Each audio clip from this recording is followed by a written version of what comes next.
The Team House with your hosts, Jack Murphy and David Park. Hey everyone, I'm Jack, here with our guest host, Jason.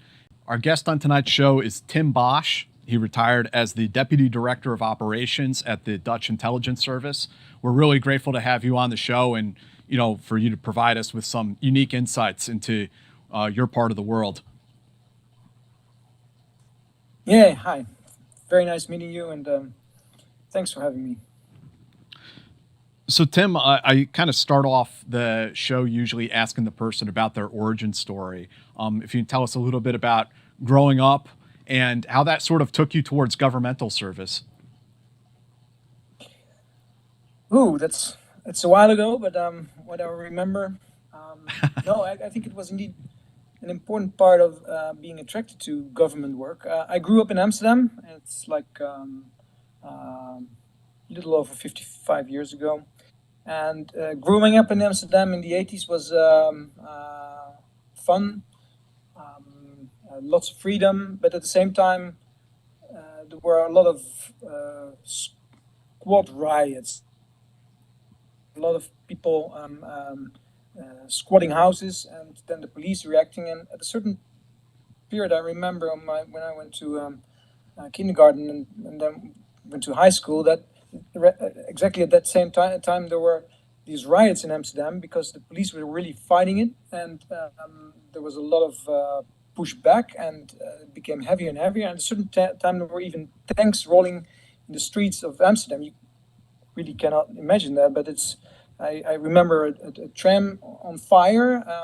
It was so heavy, and well, as a kid watching this, it's like, first is of course, my God, the whole town is burning. At the same time, it's like, who are these people? What are they doing to this beautiful city that I grew up in? And what is the anger? And I think that in a way already inspired me, but also fascinated me. So what are the motives of these people? What's going on that makes them so angry that they're burning down their own city? That's growing up, and then studied law in a very conservative, traditional student town. Also had a lot of fun.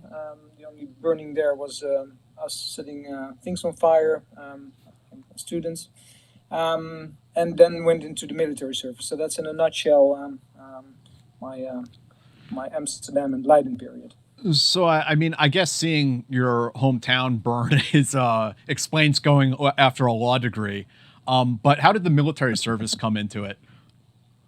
Well, it was subscription at the time. I think the latest one. So everybody was trying to avoid it, and maybe I was also always going against the current at the time. But when everybody wanted to avoid it, I thought, no, well, it's for over a year. I stayed a little longer, and it's all about sporting and about doing fun stuff, and at the same time making a contribution to society. So I thought it was a very good idea, and I never regretted it, by the way, specifically now in this day and age. It's still something that I dearly remember. But it was a subscription, so I had to. Compulsory. Tim, did growing up in the 80s in Europe, did the threat of the Soviet Union have any bearing on your childhood? Yeah, that's a good question, because also there, my school was kind of on the left side of things, at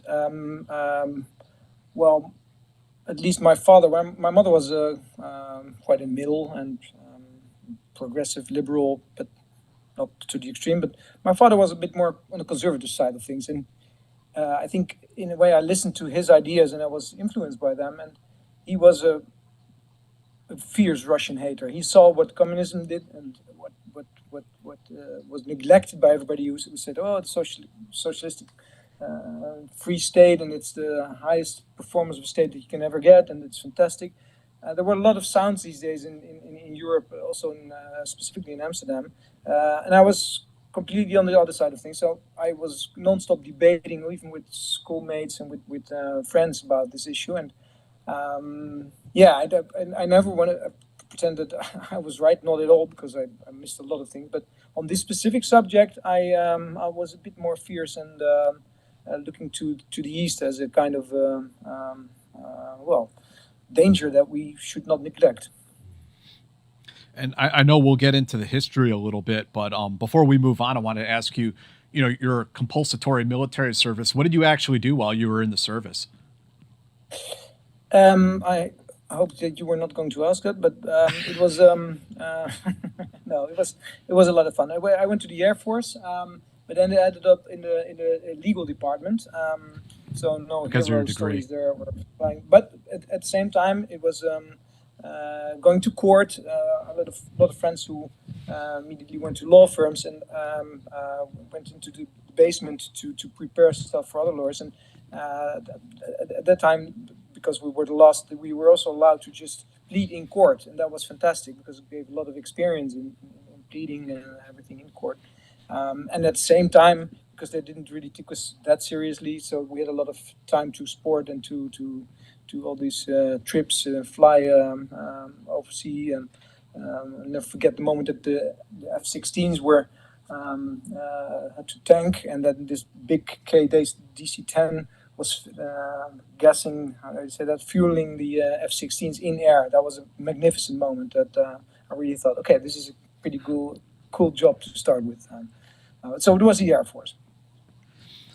And as your year of military service winds down, what got you thinking about the intelligence services and kind of continuing your career in the government? I never realized that, but the seed was planted in military service. Also because I was had to share the room with a colleague officer who worked for the police and for the military police for a long time, and he was assisting the intelligence service at the time. And in the beginning, he never said anything, of course, about it. But then later on, he shared some stories, and I was fascinated. By the way, I still remember that. I think he was the first victim of the Afghanistan war because he was killed in action by a malfunctioning helicopter in Afghanistan. So he was one of the first Dutch victims. He was a great person, but he inspired me in entering the world of espionage. Although that only came like 5 years later, because I had started a career in a normal financial insurance conglomerate doing all kind of internet stuff, technical stuff, project management, on payments on the internet, stuff like that. So the beginning was completely different, and then at a certain point I thought, okay, that's it. I'm only helping people that are complaining about how to get richer, and it didn't inspire me, it didn't motivate me. The whole environment. It was good to learn something as a young adult, but at a certain point it was enough for me, and I thought, okay, I'm now going to look for something that really contributes to society. And then I crossed paths with somebody who worked for the security service, and I applied for a job there, and well, rest is history. But I think it's another podcast. But, so. And the recruitment process really was like that. Did you have to know somebody who was already in to get introduced at that time? Then yes, then absolutely. It was even worse. Well, not worse. Depends on your view, of course. But because the service came out of the resistance in the Second World War, they were not trusting anyone. So a lot of relative and from a certain more Protestant religious circles, these were the people that were asked to apply and to join the service. But it was very. You never should talk about a colleague that you weren't sure if it wasn't connected in a family relationship or wherever. So many times you said, "Oh, good, that person. Oh no, that he really doesn't do a good job, or she," and then it ended up being family of the person you spoke with. So it was completely in crowd all the time. So yes, at that time, for sure, if you knew somebody, and then it helped that this was a person with some influence there, and he said, "Okay, yeah, well, if you want to join, I'll introduce you to some people, and let's make it work." And then it went quickly. After a year of waiting, vetting, and So relatively quickly. And so before we go a little bit deeper into your training with the intelligence service, I'd like to step back for just a moment to talk about the history of the Dutch intelligence services and sort of the historical and geopolitical factors that have shaped your country's approach to this. Yeah, so it's almost at the same time that it's in US the OSS was founded. The first kind of organization out of the resistance was formed to go after the Nazis and the war criminals, and then it was reshaped in a kind of new organization, also responsible for security and then the Dutch internal, and at that time it was only internal. They call it BVD, that stands for the Internal Security Service, only for the Netherlands itself, was founded. And the main task remained counter-espionage, and later on, of course, specifically just before 9/11, the whole counterterrorism and Islamic terrorism came into to focus as well. But that's of course with big steps through history. But foreign intelligence was never really part of it. Only in 1990s, beginning of 2000, then there was a project also to have a foreign intelligence service, or military intelligence service. So we have two big services here in the Netherlands: the Military Intelligence Security Service and the Military Intelligence Service, and the Dutch one, the General Intelligence Security Service. The military, they had their own foreign intelligence task, and so they had operations all over the world, but with a military focus. They took that very broad. Everything that was related to governments was also a potential threat to the forces. So they had much more history in the foreign intelligence side. And in the late 90s, then the civil intelligence security service also were focusing on foreign intelligence. And only in 2004, if I remember correctly, then it was incorporated in the old domestic service, and then it became the General Intelligence and Security Service. So now, for some time, it has two phases. So the external, like your CIA, and the internal, only without the legal provisions that the FBI has, but with the domestic task. Advantage, of course, that they can swap phase very and focus very easily. So the times that there was a terror threat in the Netherlands, it was more easy to move people to this threat and to put some other subjects on a little bit lower stove. But it has advantages and disadvantages. But that's in a nutshell the history of the services. Now, by the way, a lot of things are combined. So together with the military service. So if you're talking about the big threats of today, that's on, for example, theoretically Russia, China, and some other subjects. More and more these subjects are approached in a combined way, and I think that's a very good thing. Mm-hmm. And was it? I'm just curious of sort of what was the impotence to create foreign intelligence or make it more of a priority in the civilian intelligence agency. Was it that the war on terror happened and the Dutch became part of the international coalition? Was that sort of the start of it? Well, for a while, and I almost forgot to mention that, for a while we had a separate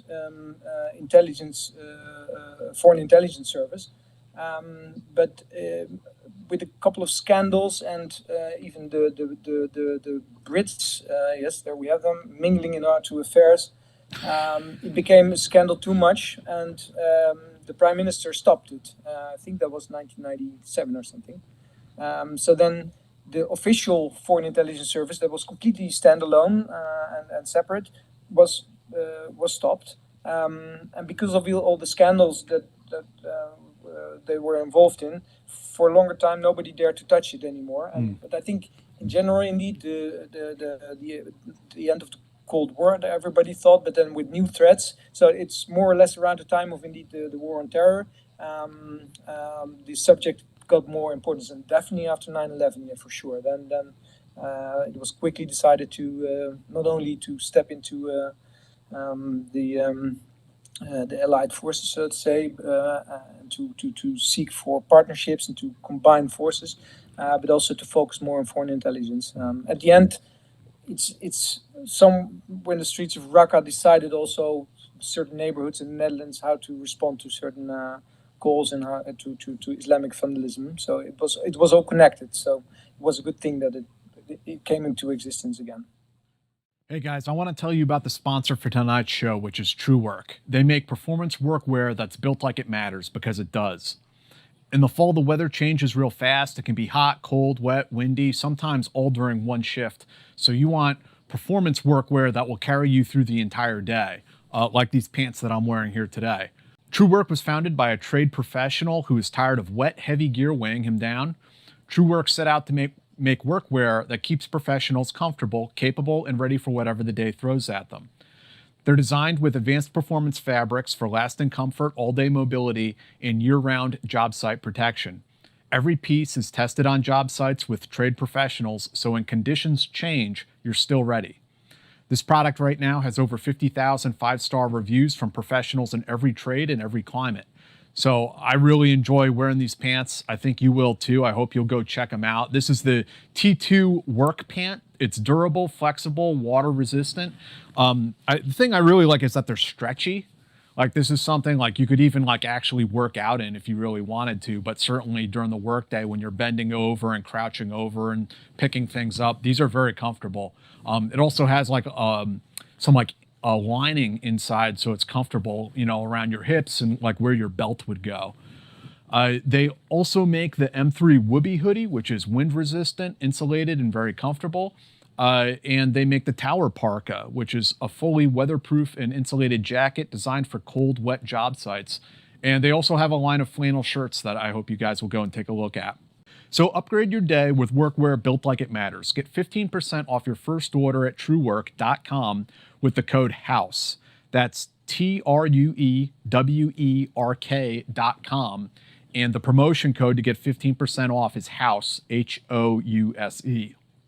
Thanks, guys. And I do have one sort of bureaucratic question to ask that a lot of people will probably find boring. But I've been reading this book that just came out called Covert Action that looks at maybe 20 different countries and how each country approaches this in their own way. And I'm just kind of curious to ask, you know, as that book asks, some countries like America have covert action codified into their law.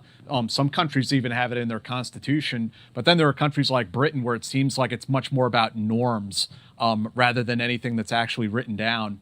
I was wondering what the case is in your country. Yeah, I think the Brits have they have indeed a different code and a different whole different form of making laws and not writing things down. I think that gave them fantastic opportunities, but also a lot of governments fell over that issue. Now here we are more like the French, so our laws are derived from in a way Bonaparte, another little emperor. I mean, big in deeds, but he wasn't. But anyway, and so our Code Civil. So a lot of our laws are derived from the French system. So we write everything down. So we have law on intelligence as well, and so it says it gives a mandate. It gives so when people are hush hush, what can services do? The communication manager and the PR people always had quite simple to explain. Just look at the law because it's all written down there what services can do. And so with the latest version, there's even now an article that gives the services. So it's both military as the General Intelligence Security Service describe that they also have authority to act and to. Of course, with the idea that you sometimes have to act to stop something. So it's not about just running around killing people and point to that article in the law and say, hey, yeah, it's law. I'm the law. but it's to give opportunities to a service to and a mandate to, for example, if you're under cyber attack that you want to destroy a certain infrastructure, you're allowed to do so by law. Of course, there's a lot of mystique and reasoning behind it because, in a way, the law is also written that if agents of the service are tested, let's call them the bad guys, can never really test a person because by law these people also are allowed to pursue, how you say that, to make illegal deeds, so to also in a way break the law. So they're allowed by law to do that.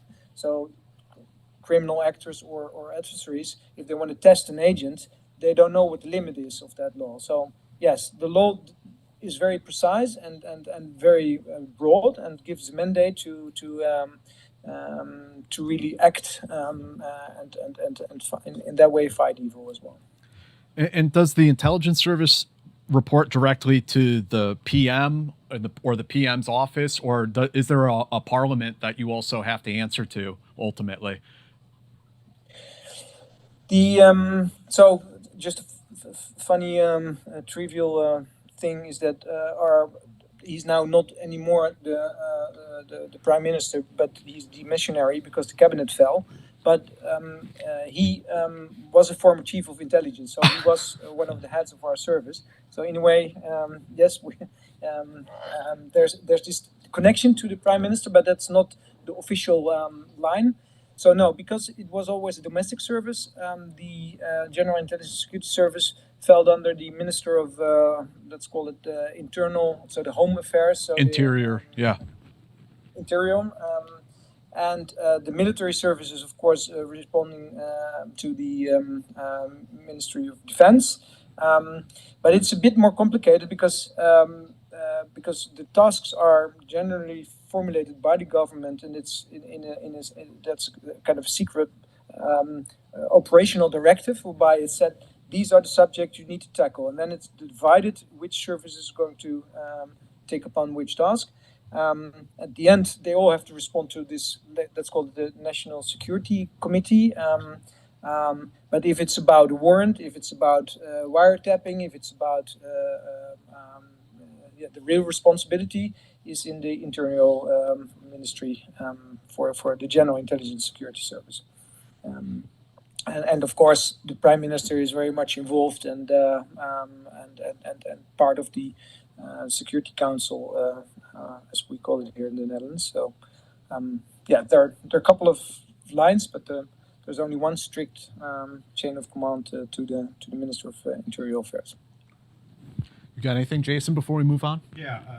What would you say in your opinion, I know you don't speak for your country, but or your government, what would you say your intelligence services liaison relationship is like with U.S. intelligence services? Well, yeah, also very intriguing questions because we can write books about this history. Specifically, the last chapter that's part I'm no longer part of. Unfortunately, I'm really asking myself every day, how is it right now? Because of all the changes in all the governments and of course also in administrations. In general, it's always been very good. Of course, there was, after the Second World War, this great feeling of gratitude of the liberation and the help, all the Marshall Plan and all the interaction at that time. I think a whole generation was building upon that thankfulness and wanted to do something back. But and so that I think for a long time there were a lot of believers in the transatlantic in the transatlantic friendship and also standing on some giants' shoulders makes you taller as well. Now Dutch people are quite tall in general, but that was a magnificent feeling. If you're talking about cooperation, to be able to learn from very qualified and intelligent intelligence officers in the U.S. Of course, it had ups and downs.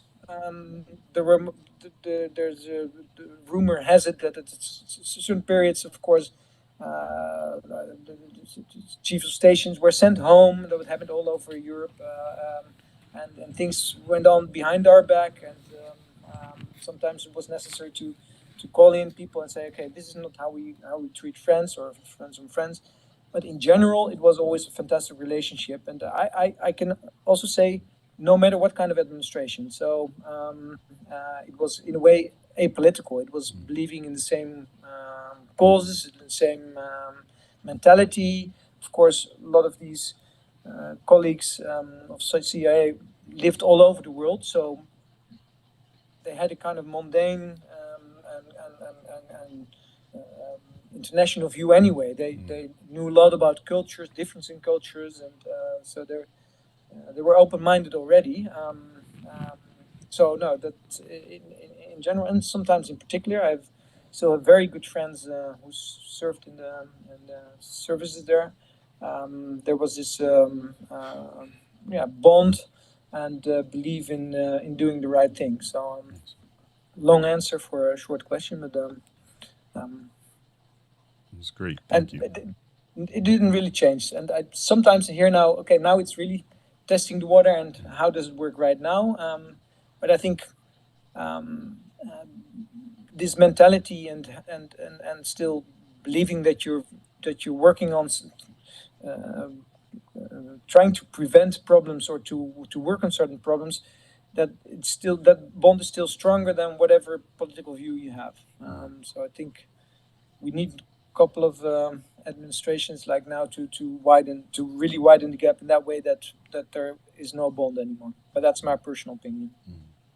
Thank you. I was always a believer, by the way, So in case you didn't notice. I'd like to jump into your training as an intelligence officer. Like once you got recruited and they say, okay, you have the job, or at least you're in the running for this job, what was the training process like? Well, of course, a lot of things that are not possible to explain because they're forbidden by law. But in general, I mean, there's so many books written about this, and even so many TV series made. So sometimes it's more boring than in fiction, but I have to say a lot of times it's much more fun and much more crazy than all the things that are written down and all the TV scenarios. In general, there are parts that you do domestically. There are parts that you do internationally. I had the privilege of working with also had my training with a couple of foreign intelligence services. And so they're the ones who have a very militaristic approach, and they're the ones who just throw you in the water and say, "Okay, you're on your own. Good luck." I had the privilege of working with some very old, very respected people in our, not old as in as fossils, but as in everybody looked up against them, and I had a couple of them and learned a lot from them. They were my mentors, and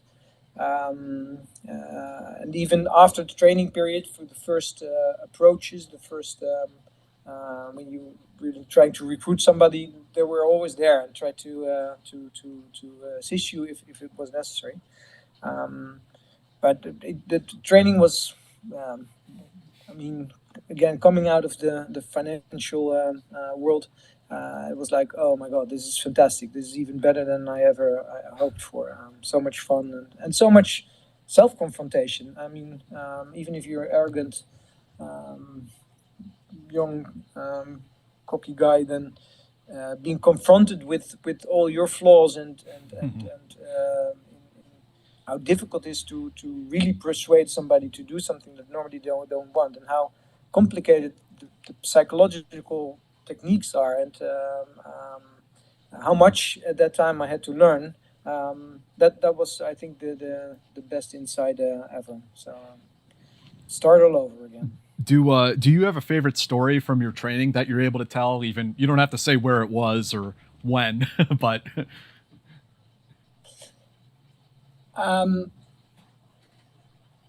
well, there's one moment that I'll never forget with an exercise somewhere whereby I had to.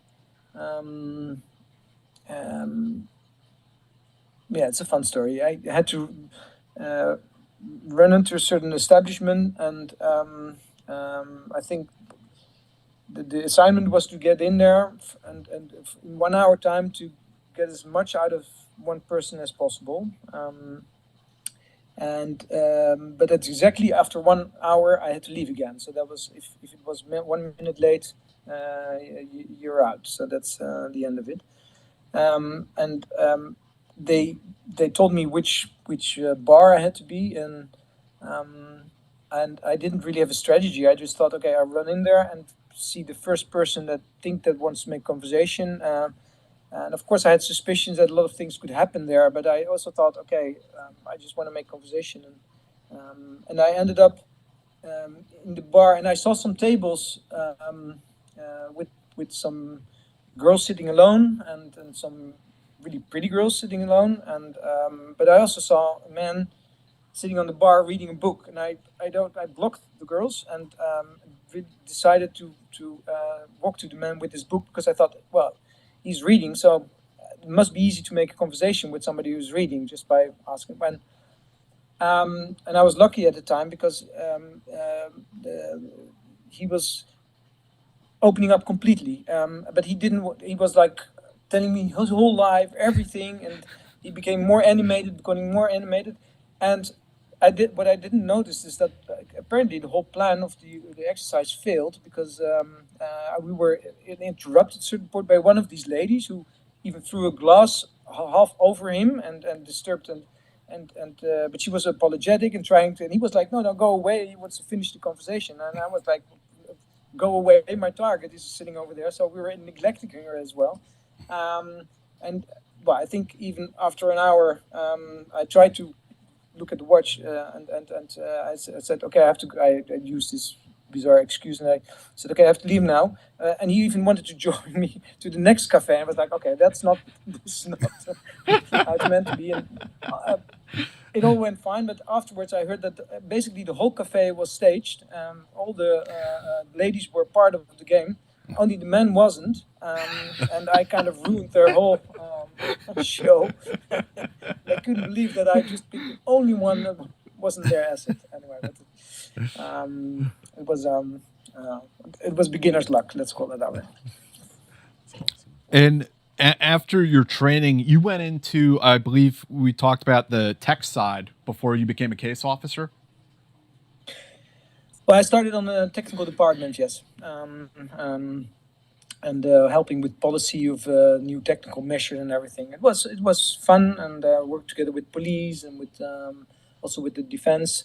But I noticed that, of course, there's a kind of a hierarchy and a kind of informal hierarchy as well. And I noticed that I loved it. I mean, it's a fantastic place to work. But I also noted that a way to make career is not defined by just going into management or being an expert, but it's also about collecting stories. It's about collecting adventures and collecting and knowing the real tradecraft. And then I indeed decided to become a case officer, and I knew I was taking some steps back, as it's officially considered. But I thought, no, if I want to stay here, and that's the time I really want to stay there, I have to start all over again and learn real tradecraft and start as a case officer. And that's indeed what I then did. And then all the training and everything started, and I never regretted that. As in, the only thing I've regretted that at a certain point I had to. I moved on, but I could have done it much more longer than I did at the time. I really loved it. And can you tell us about your first assignment? Oh, that's difficult to talk about, but in general, it was more. There was this other person that really inspired me, and he advised me to because at that time everybody was doing something with terrorism. That was, of course, in a way, cynical, but a cool place to be, because it was very important. It was a high threat. But he advised me, if you want to start with a different kind of adversary, and that was in the Netherlands. Very well trained and with a long history, and that was more in the extreme left and in the animal rights environment, and had some fantastic trainings also abroad. But that was a perfect learning school. So not to straight away start. Of course, I did my counterterrorism share as well, but to start with a subject whereby people were so well trained and so good organized, trying to beat the government. That was a great learning school for me. When you say like they were activists, were they like arsonists setting fires or something like that? Yeah, so the standard. So indeed, like animal rights activists who really burned down. There's this bizarre story. It's all out there in the open sources. But there was this British group who was so fiercely against the testing lab that they decided that they dug up the grandmother, if I remember this correctly, the grandmother was buried of a family who was involved in this animal testing, and bone per bone they sent her back by mail. So that was kind of the Oh my God. mentality, but also the in a way threat, because of course this was so heavy and bordering terrorism as well, or even at that time it was defined as terrorism. So it was also an enemy that everybody was like, okay, this is we need to stop these people as well. Jack, can I ask a quick question along the counterterrorism path? I've always been fascinated with this. Along the counterterrorism path, how difficult or easy did you find it for, and this is going to sound weird, someone who looks like you to go, especially when it comes to Islamist terrorism, to work against an Islamist target, against someone who doesn't quite look like you, might be darker skinned? How easy or hard was that? Because I've asked that question against someone who was blonde haired, blue eyed, and they never had issues with it, whereas some people did, but most people didn't. Did you find that difficult? It's a good question also to explain in how our system works, but I think it's similar in the US. So the case officers are the ones who are recruiting the people trying to infiltrate in certain gangs and organizations. Of course, but just explaining it, that indeed me infiltrating in a Jabhat al-Nusra was, well, no way I could ever pull it off. But recruiting somebody here in the Netherlands who speaks my language, maybe sees me as happens sometimes as a kind of almost advisor or shrink or kind of somebody meddling in their head or something, but also there to help them and to support them. That was much easier most of the time. And of course, sometimes people are unreachable, and we tried many attempts in trying to recruit people that failed. But speaking their language, understanding, of course, it's all about empathy and trying to understand what their needs are, what their fears are, and the people in general. So I'm not talking, of course, about anything that is secret in the Netherlands, but in general, people that were recruited had their own doubts. Their religion was abused or hijacked, and they were constant wondering. So,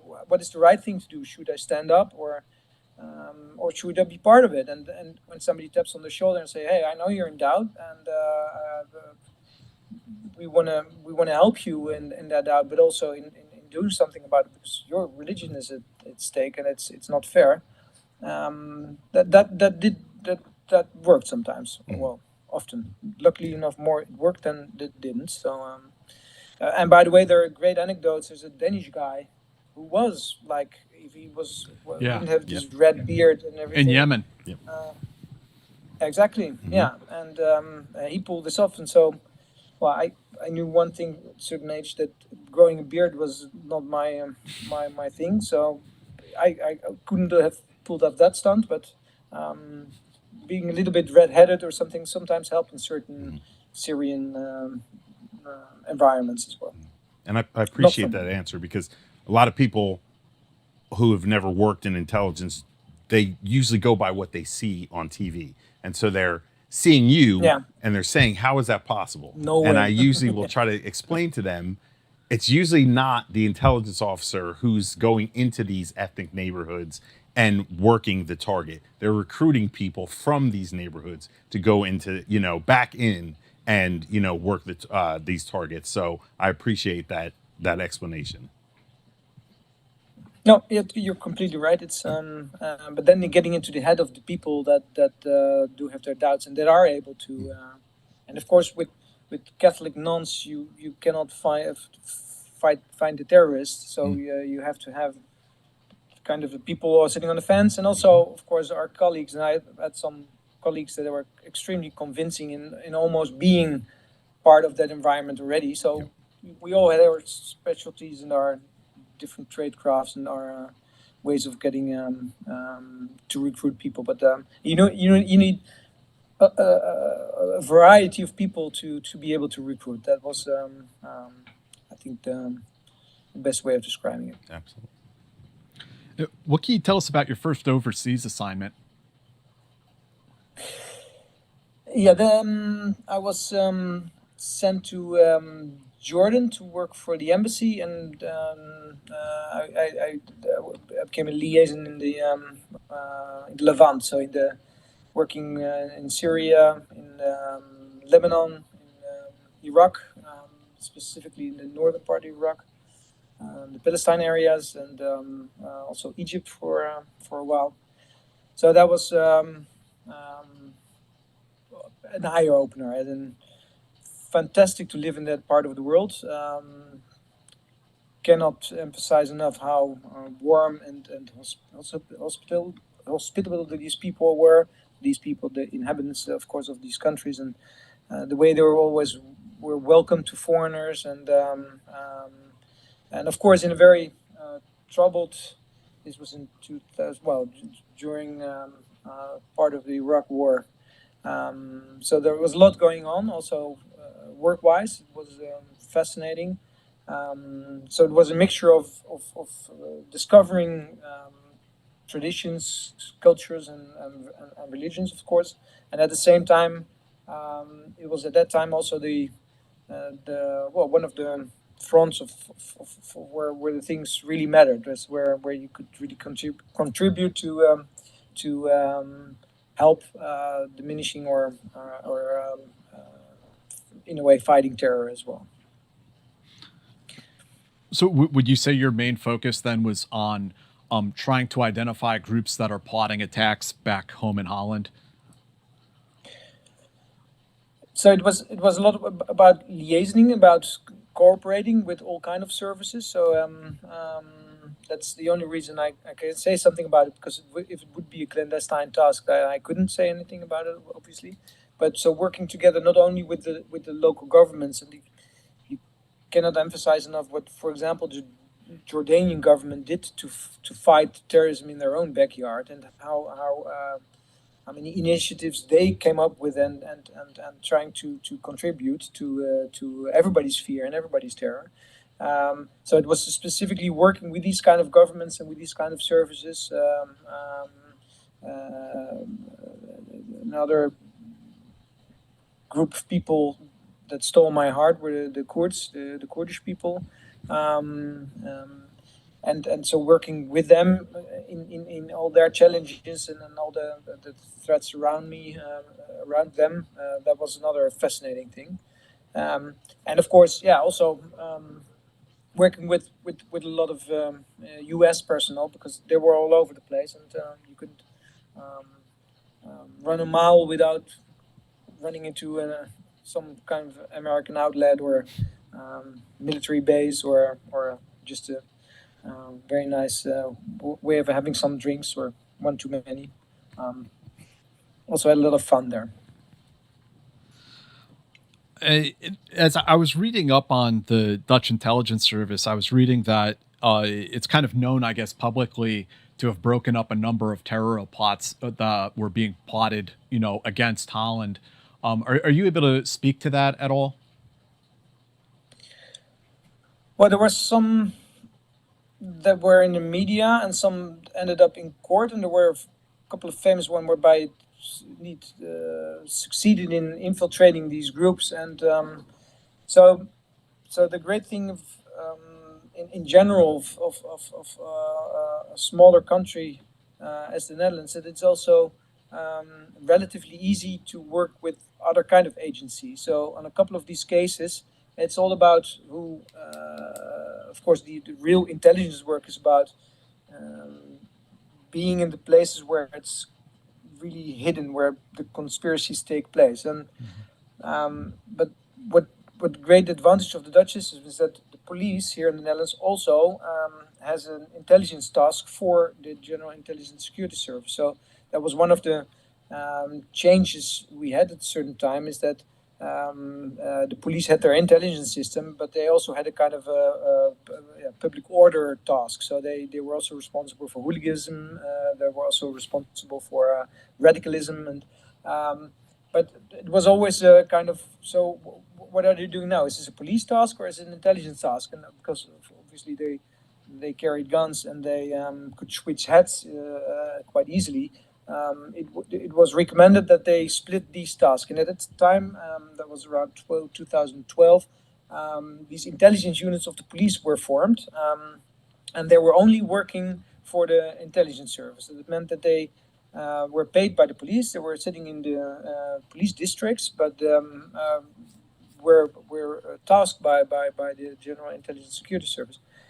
And these people, they saw the police systems. They talked with their police colleagues. They listened to the stories, what's going on in the streets of Amsterdam or The Hague. And so the fact that they were in the veins of society and came up with a lot of relevant information, intelligence, and then they were able to come up with the first leads and the first signals. Then the intelligence system could take over, and when it was about the specialists who were infiltrating and then planting the microphones and everything, so then for a longer time the intelligence service took over, security service, and then when it was really a threat and everybody said, okay, this is going the wrong way, we have to intervene, and there was always a choice who's going to do that. But most of the time it was given back to, in cooperation with the police, and then they're specialized, so they could work undercover. They could basically swap it from an intelligence view to the evidence view, whereby it could stand up in court and they could provide the evidence in a legal way. So this flexibility from, for example, a couple of these cases went exactly that way, from starting with the police, signaling, and then the security service took over, and then swapping back to the police and ending up with fantastic arrests. They're not all the movies that we internally saw were publicized, but some of them were, and ended up in court. And there's one where they tried to escape, and you see the police coming from all the sides. What was one of the best moments in horror service, because that rolled up a whole terrorist plot, and they were really caught in the act and on camera trying to exercise with weapons, and I think promised what they hit up the wrong person who was apparently not completely part of their gang, but maybe part of our gang. So that's. Okay, so from your operational years, what are some of your favorite stories that you're able to share? That's the thing. There's not I know, a lot of I know. Stories, but that's so. I know you have to be that's vague. Always an issue. Sorry. I know you have to be a little vague. So there were joint operations whereby what I always admired of the people I work with, and I still admire the mentality with these people, is that of course it can be a bureaucratic nightmare and a lot of red tape and a lot of meetings about not only strategy but also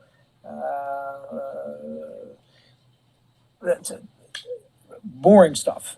a lot of it. But when there's something going on and when people are needed and there's a real threat, the creativity and the mission focus and all the egos are put aside, and everybody just wants to be. We had to call people when there was an incident, most of the time not to come, because everyone is already running to the office or trying to be part of the team. And we said, okay, now there are enough people now. So that mentality, that was fantastic. So and a couple of operations, that's why I'm smiling a little bit, but I have to be vague indeed, whereby the goal was clear, and we had to talk to somebody, and we had to have that information. And I think for a couple of days in a row, attempt after attempt, just to get near to this person, and to I think if he will ever understand what was going on in his life, that that there were so many people trying to befriend him, suddenly meet him, sit next to him in a train. If he knew that what kind of people were trying to get through to him, he wouldn't believe his luck. Well, it wasn't luck for him at the time, but so that literally an elevator pitch. That was fantastic, and something with another. That's one of my favorite stories. Again, I have to be vague, but they're working with a foreign intelligence service, with a very friendly service. We were also chasing somebody, and I was quite young at the time as a case officer. And I thought, okay, I never imagined. I knew the Truman Show, of course. I knew things could be staged and that it could also be fake, what you see. But I came to in this hotel. It was not a room; it was a kind of a meeting room filled with tables, and literally every table was centered around a player in that stage. So it was really the Truman Show, walking behind the scenes and suddenly seeing that all the friends of this high value target, or the business associates, had a whole team. Somebody, a psychologist, two handlers most of the time, somebody with a technical angle, and they were all in this big room, just because of this one person that we're chasing, and everything in his life. That's the only thing I can reveal that was him, was fake. Everything. So all his friends and all his business partners, and there was this whole stage, and walking into this huge room with all these people, and then somebody said, "Okay, hey, folks, all be quiet now. We have to go through." And then they all start structuring their little plays and their scenarios. Where are we, and what can we do? That was mind blowing. I was okay. This is dedication. Have you ever read the book? I think it's called "The Man Who Was Thursday" by G.K. Chesterfield. Yep. Oh, that's a long time ago. Yeah, The Man Who Was Thursday. I mention it because the plot of the book is about police trying to infiltrate an anarchist group, and what it turns out is that all of the people in the anarchist group are also cops trying to infiltrate the group. Right. Well, that was. I'm sure that the first one on your show was going to say that sometimes it's a challenge as well. So we had internet for so everybody trying to infiltrate at a certain point where I think 90% was a spy, 95%. So everybody was spying for some service and was tipping off somebody. Hey, there's this Canadian in your group, and then the Canadian said, "Well, okay, well, don't worry about him. Then we knew enough already because it was a Canadian asset." And so a lot of these internet fora were completely filled with spooks. And we once, that's a famous anecdote of was also written in a book, so I'm not revealing anything. But for a long time, we were quite good in infiltrating the Communist Party. And it was an operation. It was called Operation Mongol. I don't know why.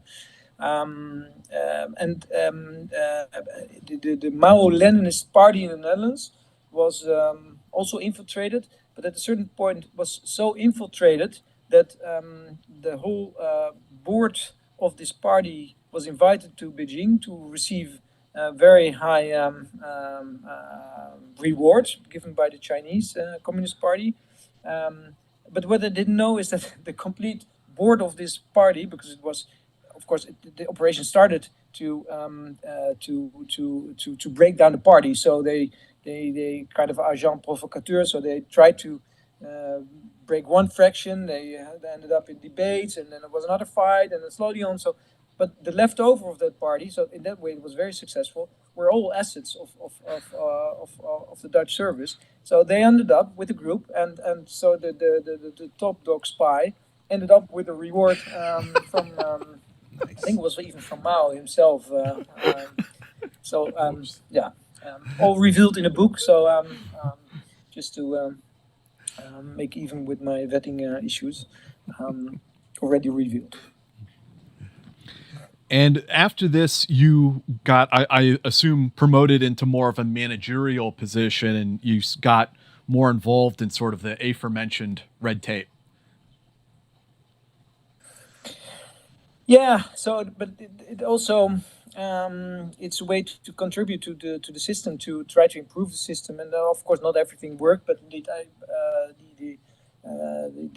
this police development I helped with, and I was responsible for a longer time. So to set up the system of the police being tasked by the security service, and when I missed that a little bit, then I went back to more of the human so the human intelligence desk. So that's where the people were working who recruit people and try to set up the infiltration processes. So that's, I always swapped from the more the transition kind of the changing organizations, change management, to the more operational side. Indeed, then at the end also being responsible for the more operational means as a deputy director of operations. And the latest thing was being responsible for, again, the transition of our service to be a little bit more future proof. So it wasn't a budget cut or anything. It wasn't we have to do something because we're falling apart, but it was to be ahead of the game, to think about how to change an organization for the good, to be ready for the new era with more data, more everything is about the internet nowadays, about new forms of cooperation. Well, these challenges, but that's also a lot of fun to do. Talk to us about being the deputy director of operations, because now that is like, is he like maybe the number 3 or number 4 in the building? No. So it's a management team with a couple of directors, and so there were like 4 or 5 at the time, and then they all had their deputy, and it depends on what your view was. Of course, I thought that the director of operations, the directorate of operations, was the most important one, but there were, of course, even more people who thought that the director of intelligence, where all the let's call it the analysts. The what is more not the how, yeah, more analysts, but in the Netherlands it was more combined with a more all-round team anyway, and only the dedicated operational specialists were in the other directorate. But so it was never about the number 1, 2, 3. Yeah, obviously there's one number 1 always. That's our director general, and he has a deputy. But for the rest, there wasn't a real ranking. So it was not like you had a number on your shoulder or anything. So. Well, what was it like doing this job? It was a fun job to do. That was the most important thing. I mean, you sound like you loved being a spy, and now you're at a pretty high level, getting to see how the entire machine works. Yeah, but also very distant from the actual work, because one of the biggest mistakes you can make, and I've made that many times, is that if you're a senior manager, then that you start mingling or steering on the operation itself. So I didn't want that as when I was a case officer or on a more working level. So you don't want that as a desk officer, case officer, analyst, or whatever. So, but the people who work there just love that kind of work. So that was very difficult to distance yourself and to distance myself from the actual operation, and to give enough space and a mandate to let these people do their work, but without falling apart from boredom or from what am I doing here? I work here because I love the spy business. So it was always trying to find the right mix, and of course, the more complex and secretive and risky an operation is, the better chance is that it's even shared with higher up, or that there's special task force steering committee. And that was also a lot of fun. All these special projects and the things. I was also surprised at the end, how many risks these organizations could take to prevent something really terrible from happening. So these years, I love them as well. I didn't. Sometimes I missed the real operational work, but at the same time, I got more than enough of the adrenaline and the doses of good wartime stories. Anything, Jason? Before Yeah, just curious, whether informally or formally, did you ever have the opportunity to train others, or even just daily pass on pieces of wisdom? Young officers come to you and say, "Hey, Chief, I have something I want to bounce off of you," or things like that. Yeah, so that happened. Of course, informally. If you I worked there over 21 years, so you build very strong friendship and certain relationship with people there, and of course, in many periods, I was a mentor for somebody, or I had a mentor. So it's all. These are not 10, 20, 30,000 size people organization. These are relatively small kind of organization, a number of thousands. So it's also very informal and trying to help each other. And of course, you have in certain positions. I also had a kind of a responsibility over a certain team or a management team. You have your own managers working with you, and some of them needed more coaching than the others, and some asked for it. But I think that's the beauty of the system, and nobody, because of the kind of work these people do, it's a lot about introspection and about being open and critical to yourself, and seeing what your flaws are. And I think it's different, and I can compare both worlds a little bit.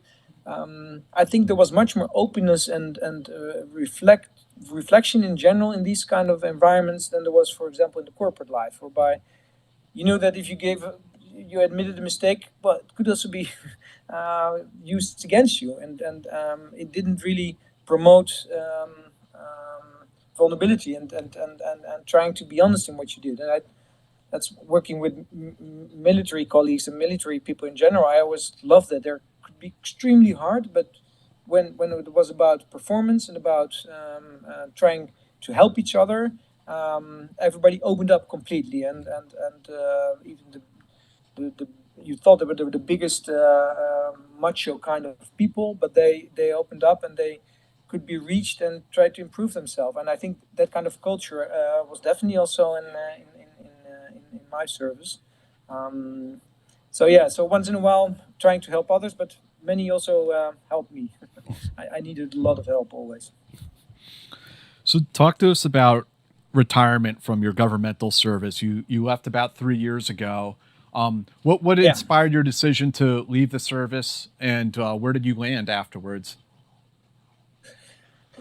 Yeah, so I decided to leave the service when I came in a new kind of crossroads. As in, okay, what's my next step? And at that time, I suddenly realized, and maybe it was just the 20 years that made this happen. They realized I really did so much fun stuff and so much exciting work, and saw a lot of parts of the world. And then I thought, okay, will I do another round of these things, and what will it bring me? And it was for the first time that I thought, okay, there's also a world outside, of course, and was inspired by some systems like the US system, where it's very normal to retire early, not to stay there until your pension.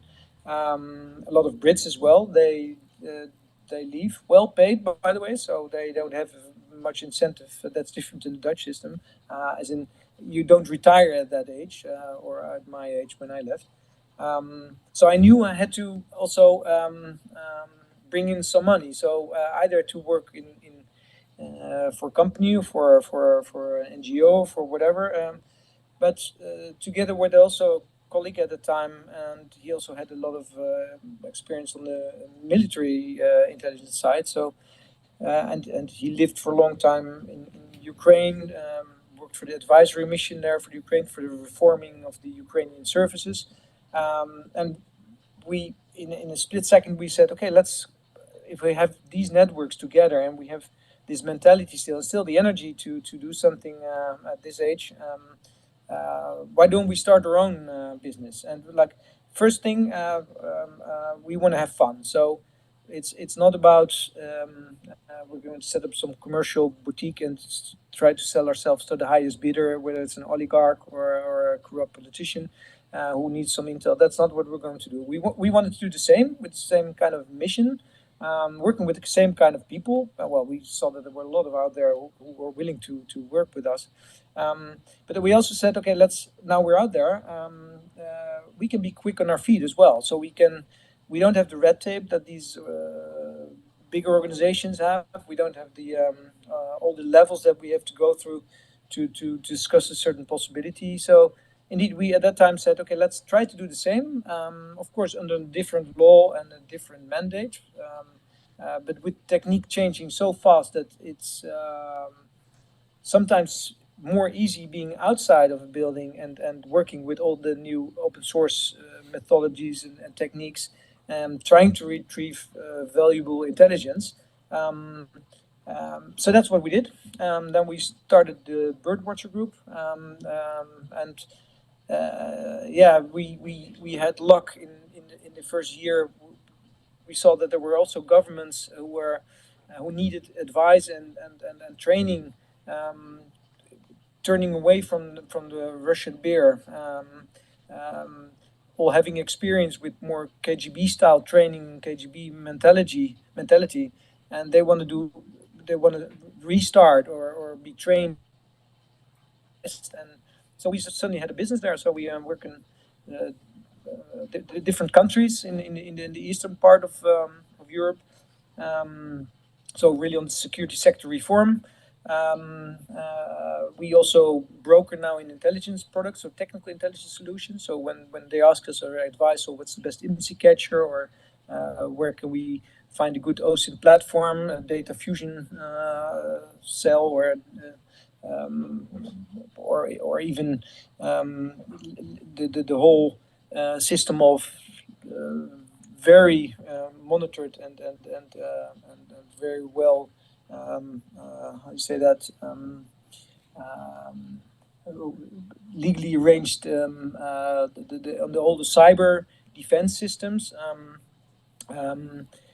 So we advise there as well, and we also investigate with a small team corporate espionage and insider threat, or even if it's about a huge fraud, but preferably with a geopolitical twist, then we also assist. So we try to do the same as we did, but then for a whole new set of clients and countries.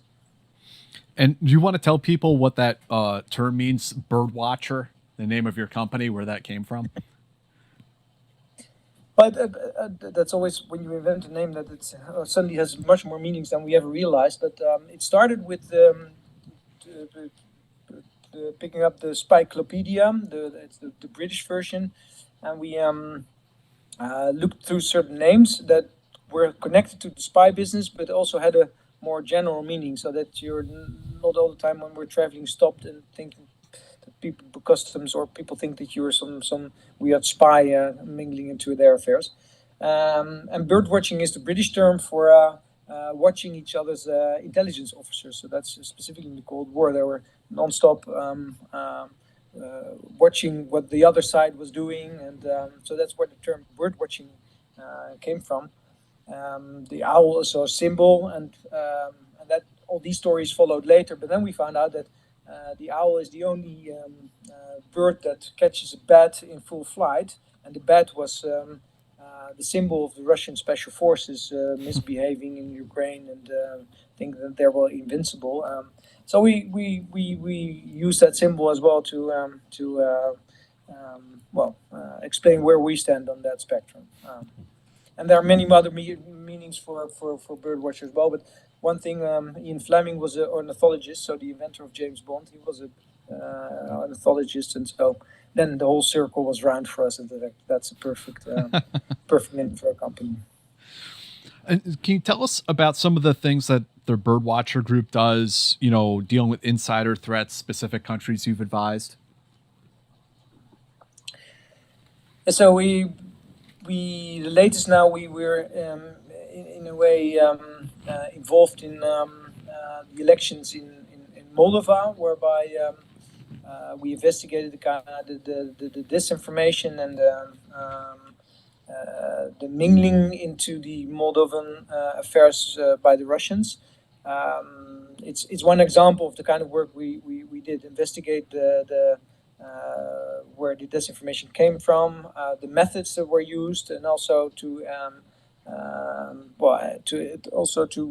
be able to explain to the public what the dirty war, what a hybrid war it is right now. So the paid protests. So we shoot some movies, even some of our people who are out there, of protests that ended exactly after half an hour or after an hour, and they handed in all the equipment, all the flags, and all the protest material that were collected like central by one person, exactly on the clock after 1 hour. Because then the time was over and they only got paid for an hour. So that's what them said. Well, these kind of things, also something we pointed out later, even on Dutch national television, is that the Russians abused the church. So they invited. Was already found by Reuters in a very fantastic documentary. That they invited the hundreds of priests of Moldova to come to Russia and on a trip, and then they sent them back with a wallet full of money, with the assignment, with the task of trying to get voters to vote against the ruling party and in favor of the Communist Party. So all these tricks, and so these are the things we investigated, and that's more on a government level. And indeed, corporate espionage. So insider threat. It's if a company note there's something going on, that there's information suddenly leaking to the press or to the outside world that's not supposed to, and sometimes it's even steered by government and directed as that it's on request of a certain government. As you all know, the Chinese have a long history in trying to steal intellectual property, and specifically for a country as the Netherlands, where we always say we have a very open economy. There's no way to protect our knowledge because we're proud of exporting it all over the world. So that's a positive thing. But the downside of it is, of course, that everybody is in a way very naive in that there are countries who have a shopping list and they want certain high-tech industry knowledge, how to manufacture certain chips. Very famous company we have in the Netherlands as well, chip making machines. But of course also infamous examples in the past whereby one of our engineers helped exporting the neutron bomb to Pakistan, to make sure that they got the atom weapons that they still have, all because of espionage in a technical university environment. So these are the things we either assisting creating awareness, giving training, and make them better prepared, or we investigate the case itself, and then we do that in combination with the company, of course, to try to find out what's going on. And then tell us about the Resilience Summit. Yeah, so that's the summit at the end of the year, 1st and 2nd of December. Europe is already in a hybrid war phase, so we're not warmongers. We're just observants. We, of course, my colleagues and everybody who's working with us with an intelligence or security background, they know this already for a longer time, that sometimes it's not what it seems, or that it's not as it looks. And that knowledge of what's going on behind the scenes is now something we want to put at work in trying to create awareness that the hybrid warfare stage is pretty much developed already, that the drone attacks are now everyday subject. It might not be an attack, but disturbing flights or airports, and then there's a long range of things that are already happening over a longer time in Europe. And the most bizarre story is still that the Russians tried to they were testing this the route through DHL, whereby they sent some packages and that exploded in a warehouse in Germany. The package was meant to explode in the air in an airplane. So holy shit! We have a collective trauma here in the Netherlands of MH17. Of course, that was one of the biggest war crimes. That was our 9/11. But to imagine that the Russians tried this again last year with a logistic flight, and that was just a test route for the real goal was packages going from Europe to the US and try to target US transport. And I think your government, this was, I think, all discovered or written down by New York Times, but it's a bizarre story that at that point, if you can believe the newspaper, that your government had to really draw a red line and to put and say, okay, this is not hybrid anymore. This is an act of war. If you're continuing, yeah, excuse my French, but shit hits the fan, then it's the end of any normal relationship. So, but the fact that this took place and that it happened and that they got away with it, and then of course the cables that were cut in the North Sea, that's all Dutch economic zone, the shadow fleet, that's just sanction evasion. But if you map out the landscape of all the incidents, we're in a code red hybrid warfare already. So the summit, the Intelligence is All Summit in the beginning of December, is to look at this from an intelligence perspective. So we invite some very experienced people with an intelligence background or with a political background, but then former prime minister or with a corporate security background, been there, seen ransomware attacks killing their business, all with a state actor involved. So we want to bring together the people that really knows what they're talking about, to talk about a subject that should be on everybody's agenda right now. If you're on the C-level, on the board of a company, how to create resilience against this hybrid warfare, as we say it, how to disarm an invisible enemy. So that's what we hope to achieve with this 2-day summit in December. Jason, you got anything else? Good. No, Do we have any questions, Steve? No. Okay. So Tim, thank you for this interview. We really appreciate some of these unique insights. Is there anything else that I haven't asked that you'd really like to talk about before we get going? That's I know from my own interview techniques. That's the most dangerous question there is. I had one agent who always ended his conversation that way, as in not exactly how you put it, but it was like, okay, was this it? And then we were all trying to, okay, now it's okay, goodbye, see you next time, and we're almost ready to stand up. And then he said, I got this one little thing you might find interesting. And that basically, and that last second was always, every meeting with him was the same. That last second was gold, because and we were all waiting for it. So, okay, now this is time to say goodbye. I have this one thing, but no, I don't have anything else. So thank you for the conversation. We do have one question here. Tim, who blew up the Nord Stream pipeline? To the best of your knowledge. Wow, I've been reading the newspaper nowadays with red ears, really, like, because if this is all true, then indeed the Ukrainian team did it all by themselves. I was fierce from the beginning. Said that's not possible. It must be some double plot with the Russians, one way or the other. But like it now looks like, what I'm reading in the newspaper, that they shoot in their own foot, big time, by doing this by themselves. The big question is now, was it authorized by the Ukrainian government? Was it authorized by Zelensky or not? And I think that's the missing piece that's not written down. But the rest of it looks like one arrest after the other is made right now. So I hope it doesn't distract them from winning this war. One more question. What intelligence agency in Europe, in your opinion, outside of the one that you worked for 21 years, is the best?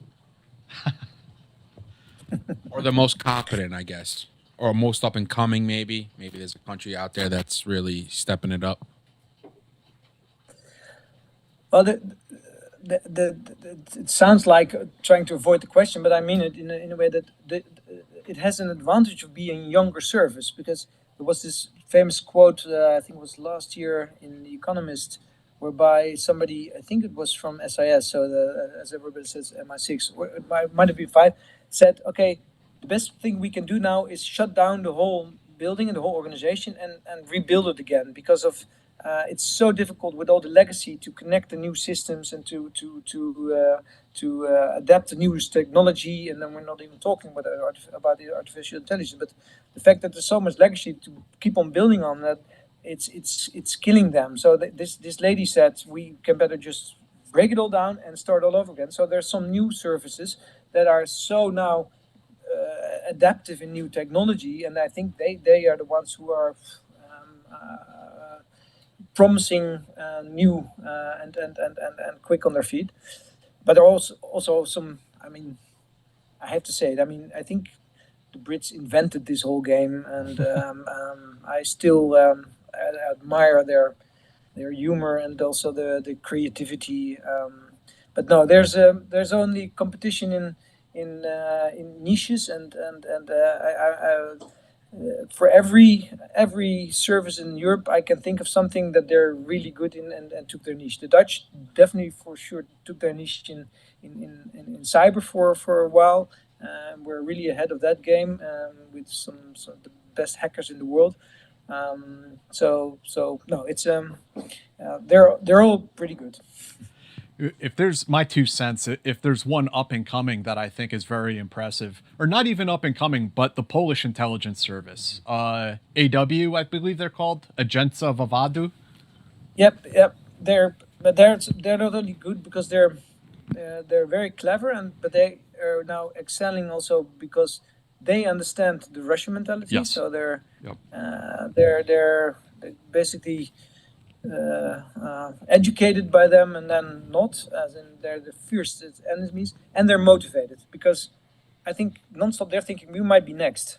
So there's no service you can find in Europe that's better motivated and better equipped now, also budgetary wise, than the Polish one. So yeah, your 2 cents might be the good one, worth a lot of money. Thank you, Tim. And we will have some links down in the description for our listeners to the Birdwatcher group if you guys would like to go out and retain Tim's services and his teammates over there. So that'll be in the description for people who are listening to the podcast or watching this on YouTube. Anything else, guys, before we thank you. Roll out of here? It was awesome. Yeah, thank you, Tim. My pleasure. Hey guys, I want to tell all of you today about a new newsletter that we're launching that encompasses both the Team House podcast, the Eyes On podcast, and the High Side news outlet, which I run with Sean Naylor. The newsletter is going to be once a week. It's going to come into your inbox, and you're going to get the most current podcasts on Eyes On and the Team House and whatever's topical or current on the high side. So it's another way for us to get the information out to you, as social media algorithms are pretty iffy and you never really know what you're going to get. So this is a once a week email. It'll slide into your inbox and it will have, the greatest hits of that week. It's really good, man. I'm checking it out. The website for it is teamhousepodcast.kit.com/join. teamhousepodcast.kit.com/join. You go there and you enter into your email list, or you enter your email into the little thing on the website, and you're good to go. And that'll be it. So we really appreciate your support and hope you'll consider signing up. Where's the link? The link will also be down in the description if you're looking for it there. And that's teamhousepodcast.kit, KIT, Kilo India Tango.com /join.